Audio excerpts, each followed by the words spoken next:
नमस्कार दोस्तों, हमारा नाम है घनश्याम मुलानी और आप देख रहे हैं विश्व भारती। दोस्तों, विश्व भारती चैनल में आप सभी का बहुत बहुत स्वागत है। दोस्तों, अभी अभी हमने आजादी का अमृत महोत्सव मनाया, यानी हमारे देश के भारत माता की स्वतंत्रता का अमृत महोत्सव। दोस्तों, उस मौके पर कई सारे वीरों को, जिन्होंने अपना बलिदान दिया भारत माता की स्वतंत्रता यानी आजादी की लड़ाई में, उनके लिए श्रद्धांजलि अर्पण की गई। कई सारे कार्यक्रम हुए।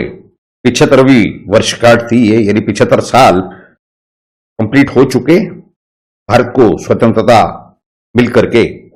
ऐसे परिस्थिति के अंदर हमने सोचा कि हम आज से एक नई श्रृंखला शुरू करें कि हम तो पूछेंगे, यानी आज से हम ऐसे ऐसे सवाल लाने का प्रयास करेंगे जो कि काफी समय से अनुत्तरित हैं, जिनका कोई उत्तर, कोई जवाब नहीं मिला है, ना ही उस मसले का हल हुआ है। तो आज हमारा इसी विषय में पहला कार्यक्रम है।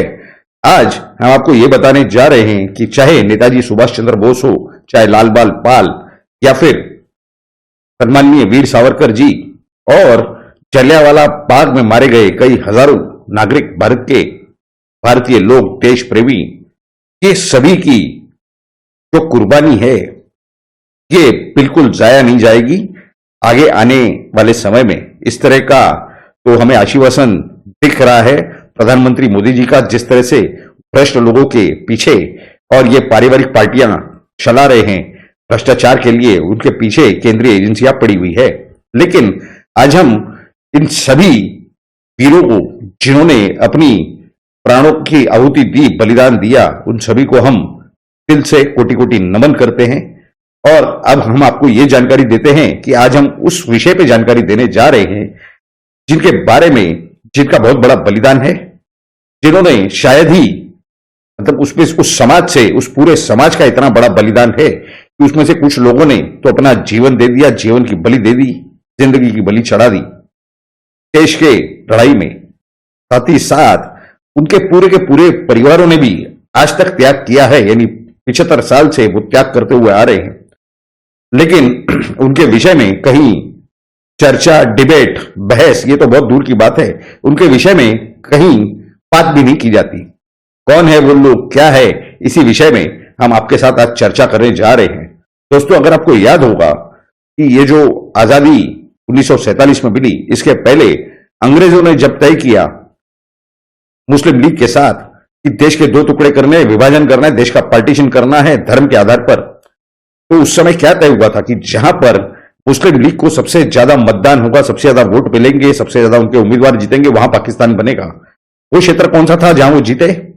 वो था उत्तर प्रदेश का इलाका था, बिहार का इलाका था, ये झारखंड, उत्तरांचल, छत्तीसगढ़, ये पूरा इलाका था। लेकिन क्या वहां पाकिस्तान बना? नहीं बना। ये कहां बना? सिंध में बना, कराची, वेस्ट पंजाब, बलूचिस्तान, ये सब जो जगह है। हालांकि बलूचिस्तान तो पाकिस्तान ने जबरदस्ती कब्जा किया हुआ क्षेत्र है। लेकिन दोस्तों, इस दौरान, यदि इस पार्टीशन के दौरान कई सारे हजारों परिवार ऐसे हैं, लाखों परिवार ऐसे हैं जिन्होंने आज तक बलिदान दिया है देश के लिए। उन्होंने उसके विरुद्ध में कुछ ज्यादा मांगे नहीं की, ना ही उन्होंने कोई ज्यादा अपेक्षाएं रखी और ना ही उन्हें कुछ दिया गया। चाहे जवाहरलाल नेहरू हो, कांग्रेस पार्टी की सरकार थी, इंदिरा गांधी हो, राजीव गांधी हो, पीवी नरसिम्हा राव हो, सोनिया गांधी हो, अब राहुल गांधी और प्रियंका गांधी हो, कोई भी उनको जो कहते हैं ना कि भरपाई या उन्हें मान सम्मान, कुछ नहीं दिया गया। उन्हें मिला तो कुछ गिने चुने लोगों को नाम मिला। क्या हुआ है वो हम आपको बताने जा रहे हैं। देखिए, जिस समय ये पूरा पार्टीशन का मामला हुआ, उस समय चाहे ईस्ट पाकिस्तान, यानी जिसे आज बांग्लादेश कहा जाता है, वहां से भी लोगों को मार के भगाया गया। लेकिन उसमें ऐसे भी लोग थे जिन्होंने अपने घर इसलिए छोड़े, अपने व्यवसाय, अपने धंधे, अपने नौकरियां, अपनी जमीनें सिर्फ इसलिए छोड़ी क्योंकि वो क्षेत्र, वो जमीन भारत का हिस्सा नहीं रहने वाली थी और वो अपने आप को खून से भारतीय समझते थे, भारतीय मानते थे। ऐसे आस पड़ोस के जो देश आज कई जगहों से वो सारे के सारे परिवार भारत में आ गए। यहां पर उन्हें क्या मिला? रेफ्यूजी कैंप, रेफ्यूजी का दर्जा। यानी आप समझ सकते हैं कि ऐसे हालात के अंदर उन्हें कोई ज्यादा उम्मीद नहीं थी, जिसे वो अपना समझ करके आए थे।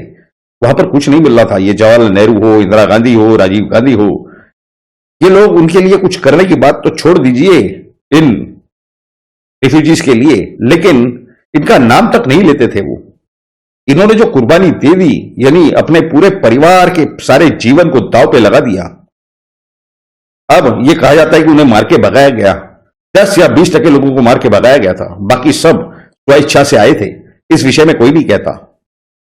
जिनके खून में भारत माता का नाम लिखा हो, कण कण के अंदर भारत माता हो, हम उनके विषय पे बात कर रहे हैं। आज हम उनकी जो उन्होंने काम किया है, ये हम आपको बता रहे हैं। आज जो ये चिल्ला रहे हैं हिंदुत्व, पहले चिल्लाया जाता था सेक्युलरिज्म कांग्रेस की तरफ से, आज ये हिंदुत्व हिंदुत्व हिंदुत्व हिंदुत्व कहां पैदा हुआ? उन्हीं के पास पैदा हुआ, उन्हीं की धरती पर पैदा हुआ। उनके धरती पे हिंदुत्व का जन्म हुआ। सनातन धर्म के नाम से सारे वेद शास्त्र पुराण उन्हीं के धरती पे लिखे गए। जी हां, सिंधु नदी के किनारे। कितना बड़ा योगदान है कि सिर्फ भारत के लिए नहीं, सिर्फ भारत माता के लिए नहीं, सारी जो ह्यूमैनिटी है, यानी इंसानियत के लिए उन्होंने इतने सारे कष्ट किए हैं। उनके ऊपर एक राजा ने कई सौ साल पहले, मुस्लिम राजा ने उन्हें मुसलमान बनाने की कोशिश की थी। जबरदस्ती इस्लाम को कबूल करने का प्रयास किया था। उस समय उसी सिंधु नदी पर उन्होंने 40 दिन उपवास किया। रोज पूजा अर्चना, प्रार्थना, आरती, हर चीज उन्होंने की। उस समय वरुणावतार श्री झूलेलाल जी ने अवतार लिया और उन्होंने उस राजा को ऐसा सबक सिखाया कि उसके बाद उस राजा ने अपने कान पकड़े और उन्होंने जबरदस्ती से किसी को इस्लाम कबूल करने की जो प्रक्रिया है उसे बंद करने की गवाही दे दी। उसने मान्यता दे दी, मान लिया और झुक गए वो राजा। उसी धरती पर 5 से 10 हजार साल पहले ये सारे संस्कृत के वेद पुराण शास्त्र लिखे गए सिंधु नदी के धरती पर। उस समाज ने क्या किया? भारत में आने के बाद उन्होंने एक छोटी सी मांग की थी। वेस्ट पंजाब के तो आ गए, उन्हें तो पंजाब मिल गया, लेकिन सिंध के लोगों ने एक छोटी सी मांग की थी। क्या की थी? कि हमें एक प्रदेश दिया जाए, वहां पे एक प्रांत दिया जाए। क्या मिला उन्हें? कुछ नहीं। आज तक नहीं, 75 साल तक वो आर्थिक दुर्बल घटक में से थे। क्या उन्हें कोई आरक्षण मिला? क्या उन्हें कोई आर्थिक मदद मिली? बिल्कुल नहीं। उन्हें मिली तो सिर्फ एक सनद, और सनद वाला ट्रांजिट कैंप में घर। आज भी उनके कई हजारों लाखों परिवार आज आर्थिक दुर्बल घटक में आते हैं। ये सभी लोग वहां से आने के बाद 10 या 15 या 20 साल बाद इन्हें भारत का राष्ट्रीयत्व मिला, भारतीय नागरिक हैं। पासपोर्ट के ऊपर भी इन्हें लिख के मिला भारतीय नागरिक, यानी भारतीय पासपोर्ट इन्हें प्रदान किया गया। उसी में ये खुश हैं। इन्होंने आगे इतनी उन्नति की कि आज अगर आप देखेंगे कि विश्व के हर कोने कोने में आपको ये सिंधी लोग मिलेंगे, चाहे ईरान हो, चाहे इराक हो, चाहे ऑस्ट्रेलिया हो, चाहे अमेरिका हो, चाहे कनाडा हो। इन्हीं की एक संगठन है इनका, भारतीय सिंधु सभा। वो आज भी इनके जो सांस्कृतिक कार्यक्रमों का आयोजन करता है पूरे भारतवर्ष में। उनके अभी अध्यक्ष हैं श्री लदाराम नागवानी जी, भारतीय जनता पार्टी के।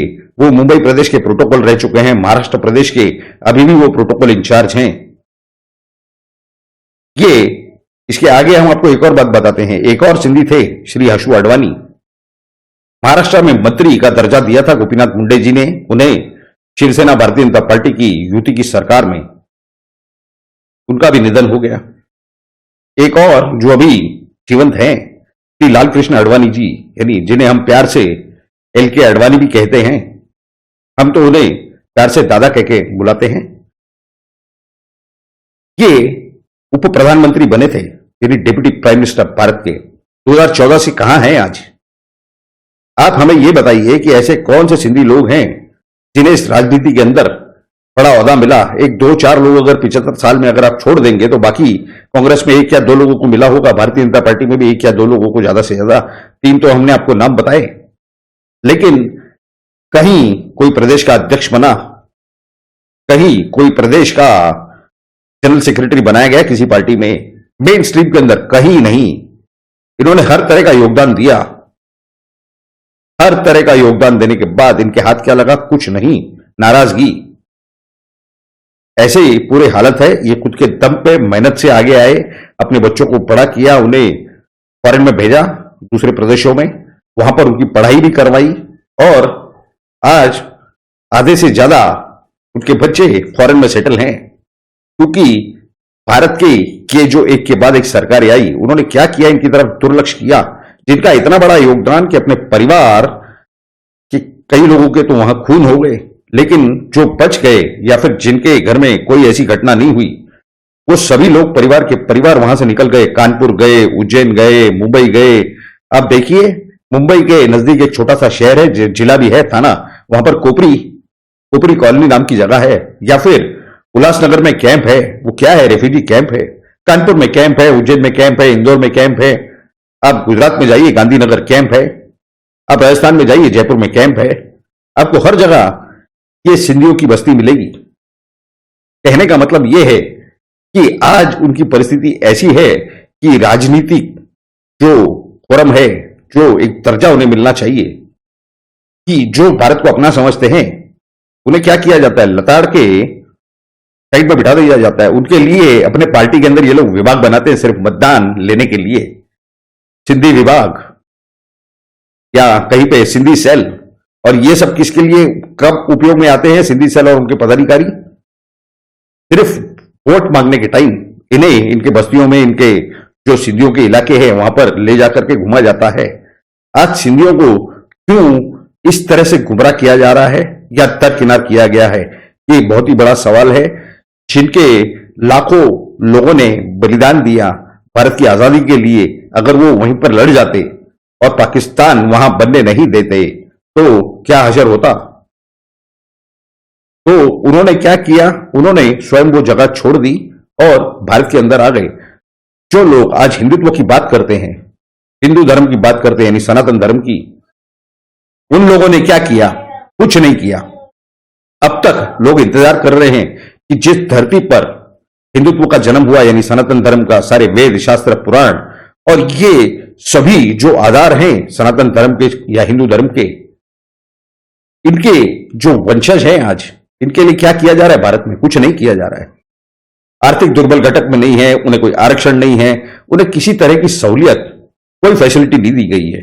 हमारी इस वीडियो के माध्यम से प्रधानमंत्री नरेंद्र मोदी और भारत के गृह मंत्री अमित शाह जी से मांग है कि जिस तरह से अंग्रेज यहां से चले गए तो वो वहां पर एक कोटा छोड़ के गए सांसदों के लिए, एंग्लो इंडियन, उसी तरह से सिंधियों के लिए हर विधानसभा में, यानी हर राज्य के विधानसभा में, वैसे ही केंद्र में संसद के अंदर राज्यसभा हो चाहे लोकसभा हो, और राज्यों में विधान सभा हो चाहे विधान परिषद हो, वहां पर सिंधियों के लिए एक कोटा होना चाहिए जिसकी नियुक्ति राज्यपाल द्वारा की जाए। उन्हें आरक्षण भी मिलना चाहिए, उन लोगों को दुर्बल, आर्थिक दुर्बल घटक में भी शामिल करना चाहिए। वैसे तो ये आरक्षण का जो मुद्दा है ये अपने आप में खत्म है। आरक्षण तो सिर्फ उन्हें मिलना चाहिए जो आर्थिक दुर्बल घटक में आते हैं, जो सक्षम है आर्थिक रूप से। उन्हें किस चीज के लिए और काहे के लिए आरक्षण दिया जाए? जहां तक सिंधियों का सवाल है, आप उन कैंप्स में, उन बस्तियों में जाकर के देखिए उनके क्या हाल है, उनके बच्चों के क्या हाल है।